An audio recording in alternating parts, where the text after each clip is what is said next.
जैसे ही सर्दी शुरू होती है, एक तरफ बाल ड्राई और रफ हो जाते हैं, दूसरी तरफ डैंड्रफ वाइट फ्लेक्स बन के कपड़ों पे दिखने लगते हैं और ऊपर से हेयर फॉल डबल हो जाता है। और तब मेरे सारे पेशेंट्स क्लिनिक में यही बोलते हैं कि डॉक्टर, पूरे साल तो बाल ठीक रहते हैं, सर्दी में ही इतनी प्रॉब्लम क्यों होती?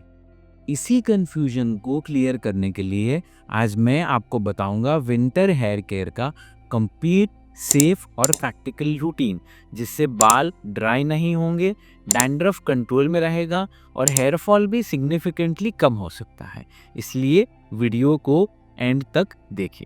नमस्ते, मैं हूं डॉक्टर संकेत शाह, कंसल्टेंट डर्मेटोलॉजिस्ट। आज तक 10,000 प्लस लोगों को हेयर ट्रीटमेंट करके उनकी हेल्प की है। अगर आपको कोई भी सवाल हो तो आप कमेंट में ज़रूर पूछ सकते हैं। चलिए अब वीडियो को स्टार्ट कर। सबसे पहले रूट कॉज समझना ज़रूरी होता है कि सर्दियों में बाल डैमेज क्यों होते। विंटर टाइम में ह्यूमिडिटी लेवल कम हो जाता है, जिससे स्कैल्प का नेचुरल मॉइस्चर लेवल्स कम हो जाता है। इसके साथ साथ हॉट वाटर से हेयर वॉश, रूम हीटर्स और ड्राई विंड्स स्कैल्प को और ड्राई कर देती है। रिजल्ट ये होता है कि स्कैल्प फ्लेकी हो जाता है, बाल रफ लगने लगते हैं और ब्रेकेज बढ़ जाता है। अब जब ये समझ में आ गया कि विंटर में स्कैल्प ड्राई क्यों होता है, तो ये भी समझना ज़रूरी है कि डैंड्रफ और हेयर फॉल क्यों होते हैं और इनका रोल क्या है हेयर फॉल को विंटर में बढ़ाने के लिए। ड्राई स्कैल्प में डेड स्किन सेल्स ज़्यादा एक्यूमुलेट होते हैं, जो डैंड्रफ की तरह दिखते हैं। जब स्कैल्प अनहेल्दी होता है तो हेयर फॉलिकल्स वीक हो जाते हैं और हेयर फॉल ऑटोमेटिकली इंक्रीज हो जाता है। इसलिए विंटर हेयर केयर का फोकस सिर्फ बालों पर नहीं, स्कैल्प पर भी होना चाहिए। अब बात करते हैं वॉशिंग रूटीन की, जहां मैक्सिमम लोग गलती करते हैं। सर्दी में रोज बाल धोना स्कैल्प की बची कुची मॉइस्चर भी निकाल देता है, इसलिए वीक में 2 to 3 times mild sulphate free shampoo का यूज़ इनफ होता है।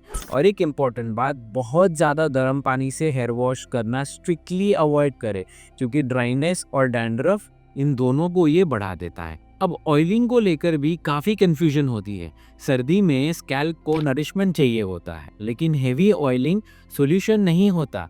हल्का सा कोकोनट ऑयल या आलमंड ऑयल वीक में 1 या 2 बार सिर्फ स्कैल्प पर जेंटली मसाज के साथ काफ़ी होता है।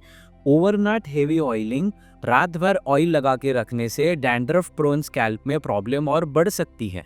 अब बात करते हैं उन सेफ होम रेमेडीज़ की जो सर्दियों में जेन्युइनली काम करती है। सबसे पहले कोकोनट ऑयल का हल्का सा मसाज काफ़ी हद तक आपके स्कैल्प की दर्द को, सर दर्द को, स्कैल्प टाइटनेस को कम करता है। जो मसाज होता है वो मसाज इटसेल्फ काफ़ी हेल्पफुल होता है आपको स्कैल्प का ब्लड सर्कुलेशन बढ़ाने के लिए। और इससे क्या होता है कि अगर आपका हेयर में या स्कैल्प में जो ब्लड सप्लाई प्रॉपरली पहुंच नहीं रहा है बिकॉज ऑफ स्कैल्प टाइटनेस, वो रिड्यूस हो जाता है। तो ये एक स्कैल्प मसाज एक सिंपल ऐसा टेक्निक है जो आपको काफ़ी हेल्प कर सकता है। हाँ, आपको मसाज करने के लिए अगर कोई ऑयल यूज़ करना है तो आप कोकोनट ऑयल जो घर में होता है वो कॉमनली यूज़ कर सकते हो और ये आपको काफ़ी फ़ायदेमंद रहेगा।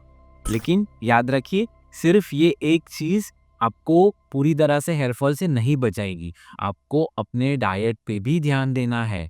अब अगर आपको सर्दी में डैंड्रफ ज़्यादा होती है तो नॉर्मल ऑयल और शैम्पू काफ़ी नहीं होता। ऐसे केसेस में mild anti dandruff shampoo week में 1 या 2 बार यूज़ करना हेल्पफुल होता है। इसके साथ साथ स्कैल्प को स्क्रैच करना, खुजली करना या फ्लेक्स को फोर्सफुली निकालना अवॉइड करें, क्योंकि ये हेयर फॉल और बढ़ा देता है। हेल्दी स्कैल्प का मतलब ही डैंड्रफ कंट्रोल और बेटर हेयर ग्रोथ होता है। अब कुछ चीज़ें मैंने आपको ऑलरेडी बताई कि क्या खाना चाहिए, क्या एक्सरसाइज करनी चाहिए, लेकिन एक और बात समझना ज़रूरी है कि प्रोडक्ट्स या रूटीन केयर के अलावा हेल्दी लाइफस्टाइल भी बहुत ज़रूरी है।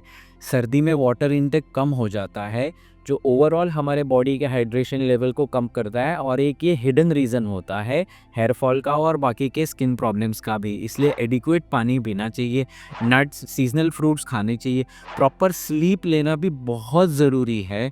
इंटरनल हाइड्रेशन के बिना कोई भी एक्सटर्नल केयर कंप्लीट नहीं होती है। तो water intake, fruits, nuts, proper sleep, ये सारी चीज़ें भी आपको हेल्प करेगी अपना हेयर फॉल कम करने। अब कुछ कॉमन मिस्टेक्स भी समझ लेते हैं। ज़्यादा hair styling, frequent blow drying और वुलन कैप्स को डायरेक्टली स्कैल्प पर पहनना ड्राइनेस और ब्रेकेज को और बढ़ा देता है। कॉटन लाइनिंग के साथ कैप पहने और हीट स्टाइलिंग अवॉइड करना विंटर हेयर प्रोटेक्शन के लिए बेटर ऑप्शंस होते हैं।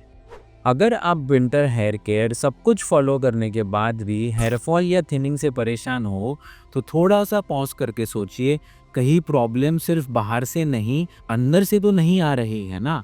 मैंने अपनी पिछली वीडियो में एक्सप्लेन किया है कि हेयर फॉल के पीछे कौन से मेडिकल और ब्लड रिलेटेड रीजंस होते हैं और कैसे उन्हें साइंटिफिकली डायग्नोस किया जाता है गेस वर्क के बिना। उस वीडियो को आप यहाँ क्लिक करके देख सकते हैं। और हाँ, कमेंट्स में ज़रूर बताना आपका हेयर फॉल कब से स्टार्ट हुआ और आपने अब तक क्या क्या ट्राई किए। धन्यवाद।